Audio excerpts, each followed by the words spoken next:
فلسطین کی موجودہ صورتحال کو محض ایک خطے کی صورتحال سمجھنا بڑی سنگین غلطی ہوگی. یہ مذہب کا معاملہ بعد میں ہے، یہ انسانیت کا معاملہ سب سے پہلے ہے. انسانی حقوق کی اتنی سنگین اور کھلم کھلا خلاف ورزی، انسانیت کی تذلیل کی یہ مثالیں بہت کم دیکھنے میں آ رہی ہیں.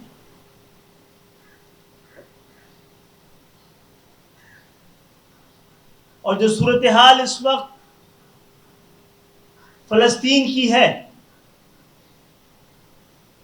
اس سے صرف خطہ ہی اس آگ کی لپیٹ میں نہیں ہے.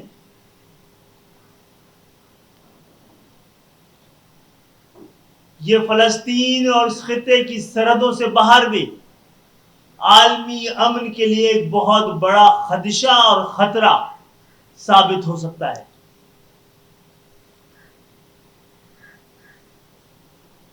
این کیو ایم اقوام متحدہ سے،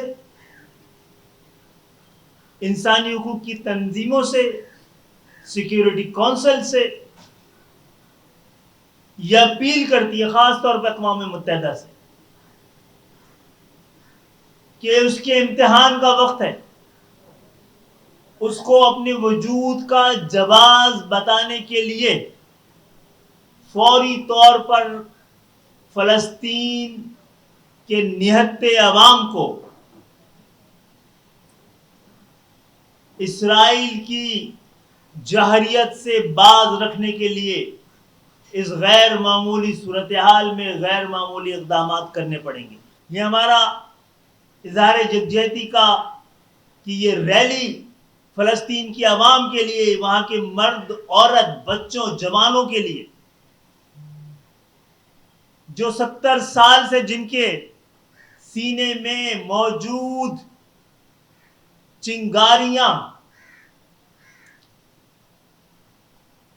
اب جوالا بننے، آتش و انگارہ بننے کی پر مجبور ہیں. جس طرح سے اسرائیل کے مظالم نے انتفاضہ کی اس تحریک کو انتقامہ کی تحریک کی جانب لے گئی ہے،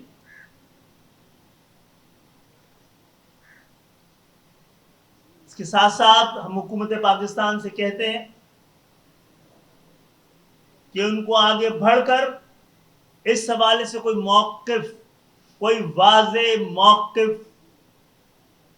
اختیار کرنا چاہیے. ان کے مذمتی اور تعزیتی بیانات سے کام نہیں چلے گا. جناب علی، یہ وقت ثابت کر رہا ہے ہمارے اندیشے بالکل صحیح تھے. موجودہ نگراں حکومت مکمل طور پر پاکستان پیپلز پارٹی کی نگرانی میں کام کر رہی ہے. یہ اس کی بی ٹیم ہے اور اس کے زیر سایہ، زیر تسلط، زیر انتظام چلائی جا رہی ہے. میں عدالتوں سے بھی، انتظامیہ سے بھی یہ درخواست کروں گا، اس کا نوٹس لیں. یہ شہر کو امن کو برباد کرنے کی کوشش ہے. اس وقت وہاں موجود ڈی ایس پی اور ایس ایس پی نے جس طرح پیپلز پارٹی کے تنخواہ دار ملازم والا کردار ادا کیا ہے، ان کو انصاف کے کٹہرے پہ ضرور کھڑا کیا جانا چاہیے. ہمارے ہی ساتھی، ہمارے ہی آفس میں حملہ ہوا ہے، ہمارے ہی ساتھی زخمی ہوئے ہیں اور انہی کی ایف آئی آر کاٹنے کی سازش کی جا رہی ہے. دیکھیے، اس میں بہت زیادہ بات کی جا سکتی ہے. موجودہ حالات بھی ہمیں تو لگتا ہے کہ آنے والے چند دنوں میں انتخابات کی تیاری کے بجائے ہمیں ان حالات کی تیاری میں لگنا پڑے گا. لیکن پھر بھی انتخابات بھی اس ملک کے لیے بہت ضروری ہیں اور وقت میں ہونے ضروری ہے. لیکن سب سے ضروری ہے کہ انتخابات شفاف ہوں. جو اس طرح کی سیاسی آلودگی سے لت پت نگراں حکومتوں کے ذریعے ممکن نظر نہیں آ رہا ہے.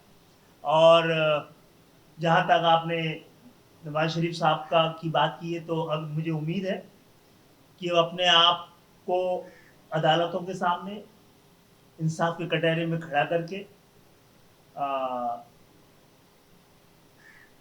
عدالتوں کے فیصلے کے نتیجے میں اپنے آپ کو یہ ثابت کریں گی کہ وہ بے گناہ ہیں. تو ان کی بے گناہی کے بعد یا ان پہ لگنے والے الزامات کے تسلسل کے بعد ہی ہم فیصلہ کریں گے. ہاں پروٹوکول تو میرا خیال ہے ہم میں سے کسی کو بھی نہیں ملنا چاہیے.